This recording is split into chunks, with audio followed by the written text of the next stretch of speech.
তাআলা বলেন, ও নারী ও পুরুষ, 10টা কাজ যদি তুমি করো, আমি আল্লাহ ওয়াদা করলাম, প্রথম হলো তোমার জীবন জিন্দেগীর সব গুনাহ আমি আল্লাহ মাফ করে দেব।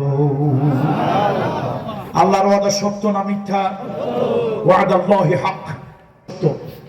এখন এই আয়াতে কারিমার ভিতরে আল্লাহ তাআলা বলছেন, শোনো নারী অথবা পুরুষ, তোমরা যদি 10টা কাজ করো, আমি আল্লাহ তাআলা তোমাদের সাথে দুটি ওয়াদা করছি। আল্লাহ তাআলা দুটি ওয়াদা করছেন।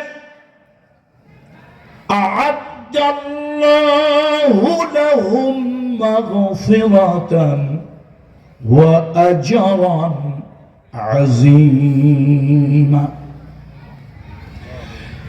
যদি 10টা কাজ কোন পুরুষ করে, 10টা গুণ যদি কোন পুরুষ অর্জন করে, 10টা কাজ যদি কোন নারী করে, 10টা গুণ যদি কোন নারী অর্জন করে, আল্লাহ তাআলা বলেন আমি দুইটা ওয়াদা করলাম, দুইটা জিনিস দেব। প্রথমটা হলো আ'আদাল্লাহু লাহুম মাগফিরা।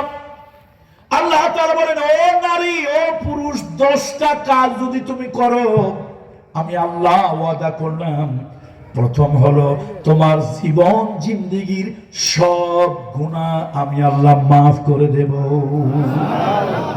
আল্লাহর ওয়াদা সত্য না মিথ্যা? ওয়াদাল্লাহি হক।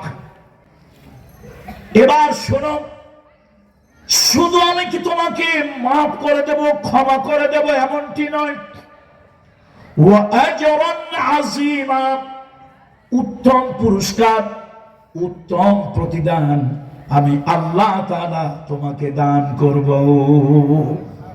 আজরান আযীমা। এখন এই আজরান আযীমা কি, এটা নিয়ে মুফাসসিরিনরা উলামায়ে কেরামরা একটু দুইটা মত পোষণ করেছে। কেউ বলেছে উত্তম প্রতিদান হলো জান্নাত, বেহেশত।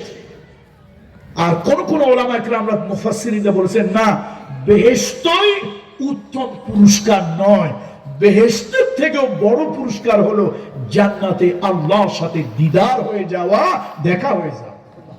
আল্লাহু আকবার, আল্লাহু আকবার। আল্লাহ তাআলার সাথে দেখা হয়, এটা হলো উত্তম পুরস্কার, উত্তম প্রতিদান।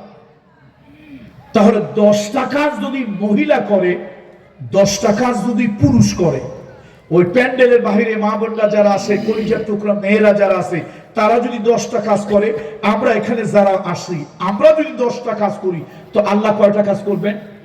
বলেন সবাই আওয়াজ দিয়ে, কয় কাজ?